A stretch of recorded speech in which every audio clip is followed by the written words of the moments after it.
I started by asking Craig if he really disliked Dan's dancing that much.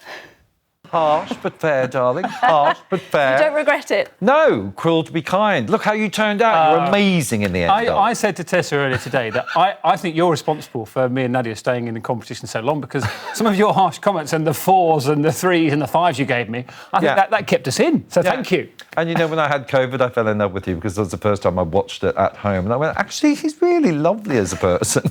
Not that I normally care, you see. Yeah, I know. Well, one of my favourite bits of Strictly was at the end of the show when you go through to next week and you have to walk off to see Claudia and you go past the judges. And every single week I'd walk past Craig and Craig would be like, and I'd be see you next week. Yeah, I know, that was the unfortunate thing. You kept coming back, darling.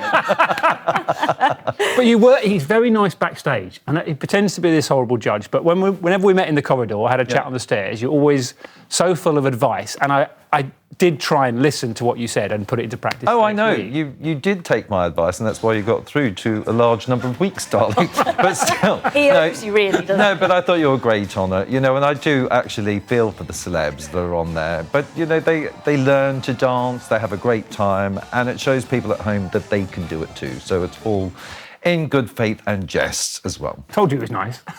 We're talking about your musical today, aren't we? Your new musical.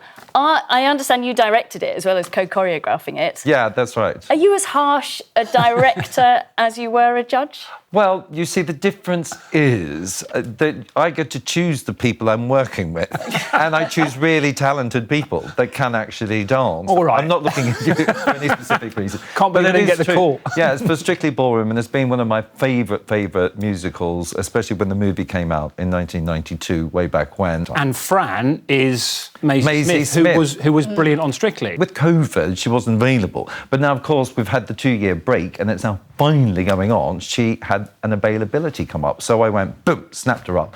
And she's going to be absolutely fantastic. And what a lot of people don't know is that Kevin and Maisie both sing brilliantly. Obviously, they dance brilliantly. So it's going to be a spectacular show. I cannot wait. Very excited. And I understand you've got another project coming up too, Gogglebox. You're going to be on Celebrity Gogglebox. I am, actually, darling. I can't wait for that. Are you going to be kind on that? Well, the funny thing is, I've watched Gogglebox. I love it. Absolutely love it. And, of course, I'm busy slagging everyone off on it.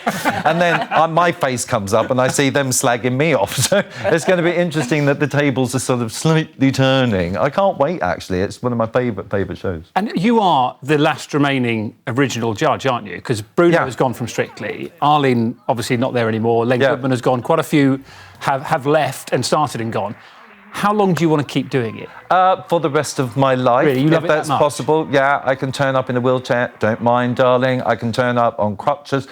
And I have done in the past. The only thing that stopped me once out of all 19 series was COVID, that one particular day, but I love the show. It's just something that is new and fresh every single year, and that's why I never get bored of it. And what do you like at a wedding? What am I like at a wedding? Yeah, I mean, are you first on the dance floor at a wedding, or are you because you're aware that so many eyes are on you? And this is Craig from Strictly. What's he got in his locker? Yeah, I think it's probably better. It's probably better to get it over and done with. I have discovered, or I normally tap in and get rid of the either the bride or the groom and dance with one of them. Generally, the groom, if I can, you know, so I can lead him and he doesn't know what he's doing, you know. So I normally do that, you know, just annihilate their wedding dance. And then I leave and then I can just relax, you know, so good fun. And this is like the build-up to the new series of Strictly. So how much do you look forward to being involved in this production and then going straight into the biggest show on TV? Well, I think it's going to be great because, you know, Kevin, of course, is a fantastic, you know, has been brilliant professional on the show. And I love it every year. And, of course, Strictly Ballroom is running concurrently to Strictly Come Dancing, of course, which is going to be great. And I just think it alleviates people, you know, and especially...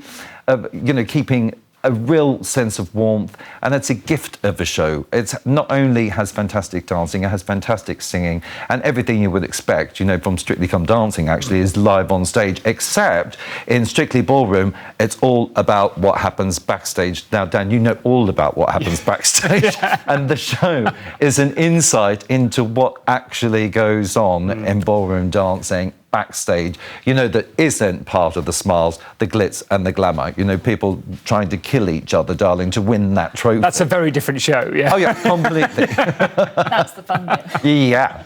Thank you very much for coming in. We wish you all the best with it. And I'm going to give you a solid 7 for your performance today. Thank you so much. Yeah. You know, I think that's rather generous. I've got to be honest, seeing I did wear my summer shorts. Well, I'll go 6 in that case. So thanks for joining us, Craig. Yeah.